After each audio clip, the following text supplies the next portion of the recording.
Our tank ran over the guys, damn, and left here. It literally just ran over them.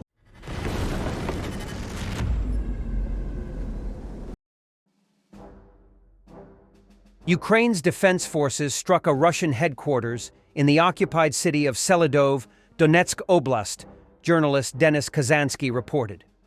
The attack was carried out using Himars rockets, targeting the headquarters of Russia's 35th Brigade. Rumors suggest that the entire command staff was killed, Kazansky wrote. It is reported that the drone that captured the strike was launched by a lady, call sign Ultra. She is a geography teacher, but joined the army to keep the front line away from her native Dnipro city.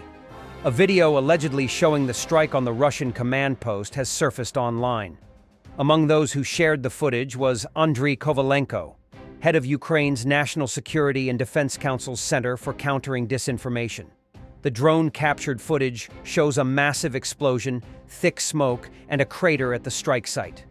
The city of Selydove in Donetsk Oblast has been under Russian occupation since October 2024.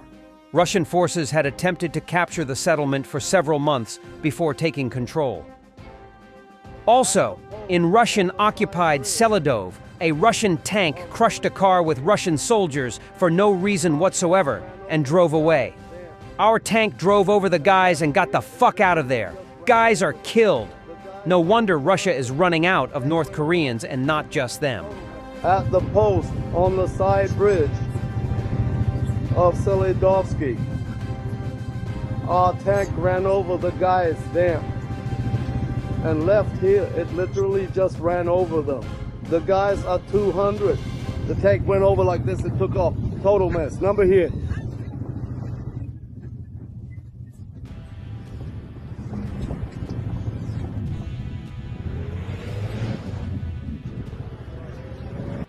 A Russian assault group of about a dozen infantrymen launches a suicide attack on Ukrainian positions riding an unarmored buggy through an empty field swarming with FPV drones. We don't understand the Russian military. They know what's coming, yet they still drive across the open field without any armor protection.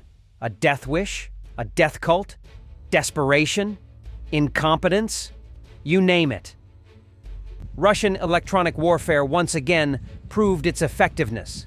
A Ukrainian FPV drone struck a Bukhanka, leaving its remnants up in flames.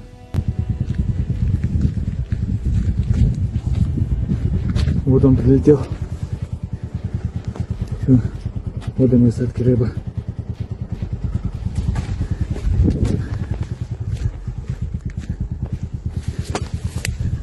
Еще горит.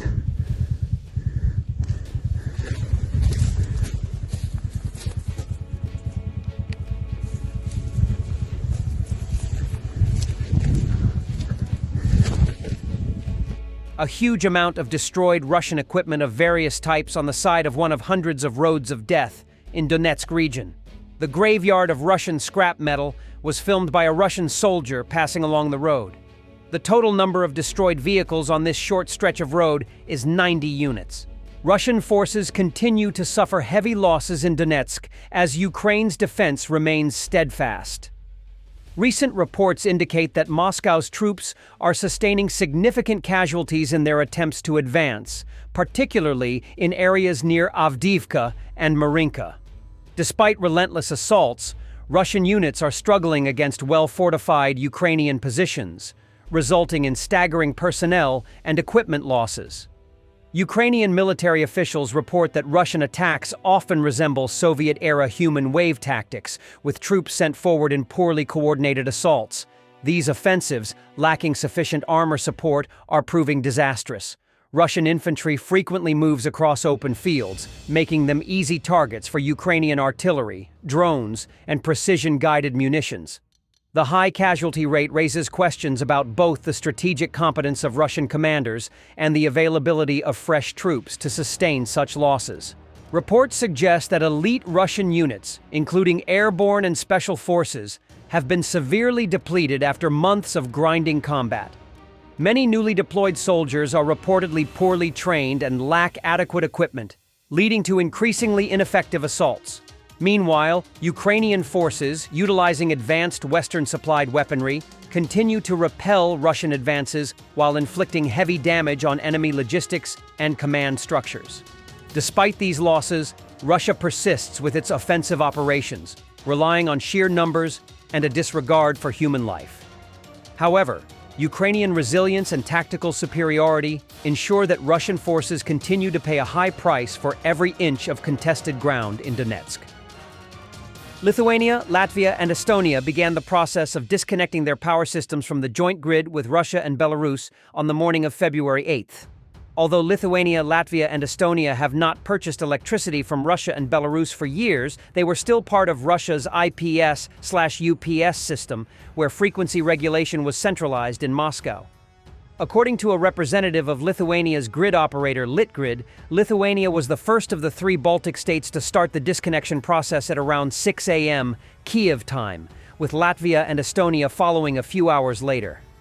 Litgrid CEO Rokas Masiulis told LRT that the process went according to plan, even slightly ahead of schedule in coordination with Russian authorities.